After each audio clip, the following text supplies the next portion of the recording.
दोस्तों, सनातन धर्म में होलाष्टक का विशेष महत्व है। बता दूं कि होली से 8 दिन पहले होलाष्टक शुरू हो जाता है और इन 8 दिनों की अवधि में सभी शुभ कार्य पर रोक लग जाती है और लोगों को कुछ विशेष बातों का अवश्य ध्यान रखना चाहिए। और वो बातें मैं आप लोगों से शेयर करूंगी कि कौन सी बातें हैं जो आपको इन दिनों में नहीं करनी चाहिए।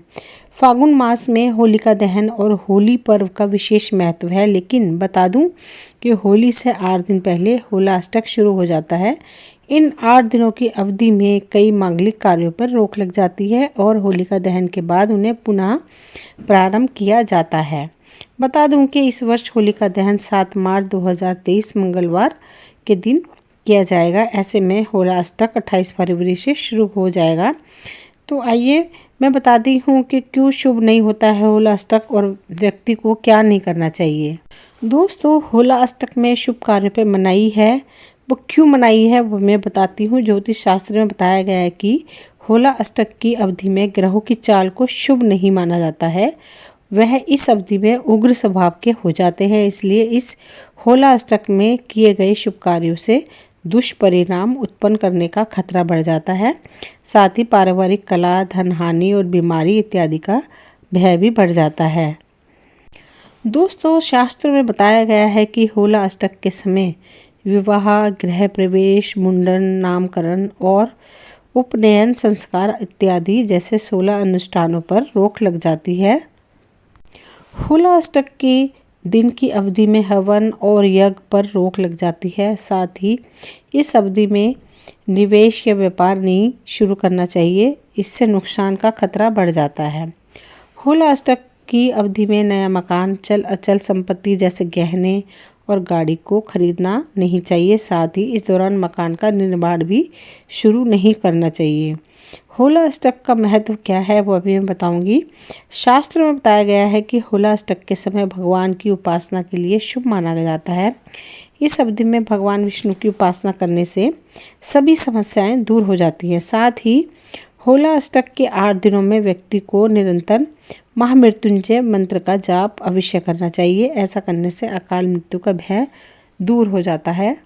दोस्तों, ये सभी जानते हैं कि हिंदू धर्म में रंगों के त्योहार होली पर्व का विशेष महत्व है, लेकिन होली से पहले होलिका दहन किया जाता है, जिससे अच्छाई पर बुराई की जीत का प्रतीक माना जाता है। हिंदू पंचांग के अनुसार प्रत्येक वर्ष फागुन मास के शुक्ल पक्ष की पूर्णिमा तिथि के दिन होलिका दहन किया जाता है और अगले दिन होली खेली जाती है। लेकिन आपको यह भी पता है कि जो मैंने अभी पहले बताया है कि होलिका दहन से 8 दिन पहले से होलाष्टक प्रारंभ हो जाता है और बहुत सारे मांगलिक कार्यों पर पाबंदी लग जाती है। इसका समापन होलिका दहन के साथ होता है। होलाष्टक के अवधि में कुछ विशेष नियम जरूर करने चाहिए जो मैंने अभी बताए हैं। होलाष्टक की अवधि में नौकरी बदलने से भी बचना चाहिए। जहां आप जॉब कर रहे हैं वही जॉब करते रहना चाहिए। होलाष्टक के बाद आप जॉब को चेंज कर सकते हैं, लेकिन होलाष्टक के दिनों में आपको जॉब चेंज नहीं करनी है। इस अशुभ समय का नकारात्मक प्रभाव आपके कार्य क्षेत्र पर पड़ सकता है। होलिका दहन से पहले इन 8 दिनों में नया व्यापार भी शुरू नहीं करना चाहिए। जो व्यापार आप पहले से कर रहे हैं या नहीं भी कर रहे हैं तो थोड़ी देर आप रुक सकते हैं। होलाष्टक अगर समाप्त हो जाए उसके बाद हम नया व्यापार शुरू कर सकते हैं। इससे नुकसान होने की संभावना बढ़ जाती है अगर आप कोई व्यापार इन दोनों में करते हैं तो। दोस्तों, होलाष्टक की अवधि में पूजा पाठ का विशेष महत्व है, इसलिए इस अवधि में अधिक से अधिक भगवान का नाम स्मरण करें। हवन आदि का आयोजन भी शुभ माना जाता है। इस अवधि में रोज सुबह सूर्य देव को अर्घ्य दें। दोस्तों, इस अवधि में रोज सुबह सूर्य देव को अर्घ्य दें और महामृत्युंजय मंत्र का जाप करें। मान्यता है कि ऐसा करने से सभी कष्ट दूर हो जाते हैं। होलाष्टक के दौरान दान का विशेष महत्व है, इसलिए इस दौरान प्रियजन या किसी जरूरतमंद को अन्न या धन वस्त्र का दान जरूर करना चाहिए। दोस्तों, होलाष्टक से लेकर होलिका दहन तक के समय को होलाष्टक माना जाता है। इन दिनों में मांगलिक कार्य वो मैंने पहले ही बता दिया कि नहीं करने चाहिए, अशुभ माना जाता है। इसमें 2 कहानियां हैं जो बहुत ही प्रचलित हैं। होलाष्टक के शुभ होने के 3 कारण बताते हैं। जो मैं आपको बता रही हूँ। पहली कहानी का संबंध भक्त प्रहलाद से है, जबकि दूसरी कहानी कामदेव जी से, और तीसरा संबंध ज्योतिष शास्त्र से है। होला अष्टक के दौरान 16 संस्कार भी नहीं करने चाहिए। दोस्तों, इन दिनों में नए वस्त्र भी नहीं खरीदना चाहिए, यात्रा भी नहीं करनी चाहिए। होला अष्टक को ज्योतिष शास्त्र के हिसाब से अच्छा नहीं माना जाता है, बल्कि इसे दोषपूर्ण माना जाता है। नई विवाहिताओं को इस दौरान अपने मायके में रहने के लिए कहा जाता है। होला अष्टक में विवाह, नए निर्माण आदि को नहीं करना चाहिए। होला अष्टक में प्रारंभ किए गए कार्यों के कई प्रकार के कष्टों को दोस्तों, होला अष्टक को ज्योतिष शास्त्र के हिसाब से अच्छा नहीं माना जाता है, बल्कि इसे दोषपूर्ण माना जाता है। होला अष्टक में प्रारंभ किए गए कार्यों से कई प्रकार के कष्ट पीड़ाओं की आशंका रहती है। जिन लोगों की शादी होला अष्टक के समय होती है, उनका सारा जीवन लड़ाई झगड़े में बीतता है तथा जल्दी तलाक होने की नौबत भी आ जाती है। इसलिए इन दिनों में शुभ कार्य करने से बचना चाहिए। इन दिनों कोई शुभ कार्य नहीं करना चाहिए, ताकि जीवन में कष्टों को ना भोगना पड़े। दोस्तों, एक बात और शेयर करना चाहती हूँ मैं।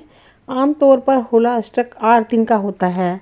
इस बार 27 फरवरी को ही शुक्ल पक्ष की सप्तमी तिथि होला अष्टक शुरू हो रही है, जबकि होला अष्टक का समापन 7 मार्च को होलिका दहन के दिन होगा। इस कारण से इस बार होला अष्टक 9 दिन का होगा। दोस्तों, इन दिनों में भगवान शिव को भी याद करना चाहिए। उनके महामृत्युंजय मंत्र का जाप करना चाहिए। इन दिनों में बहुत ही शुभ माना जाता है, बहुत शुभ फल देता है। दोस्तों, होला अष्टक की अवधि ग्रहों का स्वभाव उग्र हो जाता है, इसलिए इन 8 दिनों में इन बातों का विशेष ध्यान रखना चाहिए जो मैंने आपको बातें बताई हैं। इन दिनों में हवन करना भी शुभ माना जाता है। इस अवधि में मैंने बताया था कि भाई है ना, रोज़ सूर्य भगवान को अर्घ देना चाहिए और महामृत्युंजय जाप तो करना ही चाहिए। मान्यता है कि ऐसा करने से सभी कष्ट दूर होते हैं, घर में सुख समृद्धि आती है। और अगर आप किसी को दान करना चाहते हैं, प्रियजन को या किसी और अन्य को जो ज़रूरतमंद है, तो अपने अन्न, धन या वस्त्र को भी दान करना चाहिए अपनी इच्छा अनुसार। अगर आपके पास है तो आप दान कीजिए, बहुत ही शुभ माना जाता है इन दिनों में दान करना, हवन करना, महामृत्युंजय जाप करना। बस इन दिनों में शुभ कार्य नहीं करने चाहिए, उनका प्रभाव जो है अशुभ पड़ता है। इन बातों का खास ध्यान आपको रखना है कि आपने शुभ कार्य नहीं करने हैं। बस भगवान का नाम जितना हो सके स्मरण कीजिए, महामृत्युंजय जाप कीजिए, भोलेनाथ का जितना हो सके स्मरण कीजिए, जिससे आपके सब कष्ट दूर हों। अपनी श्रद्धा के अनुसार आपने दान करना है, अपनी श्रद्धा के अनुसार अपने अन्य लोगों को खिलाना है। आपकी अगर श्रद्धा है तो, आपके पास पैसा है तो आपने ये सब करना है। दोस्तों, शुभ कार्य करने से वैसे ही कष्ट दूर हो जाते हैं, इसलिए आपको जितना हो सके इन दिनों में शुभ कार्य नहीं करना चाहिए। बस ये दान पुण्य का काम करना चाहिए, ये शुभ माना जाता है। दान पुण्य का काम जो है ये करेंगे तो इससे आपके घर में सुख शांति, सुख समृद्धि आएगी, अन्न धन की कभी कमी नहीं रही होगी।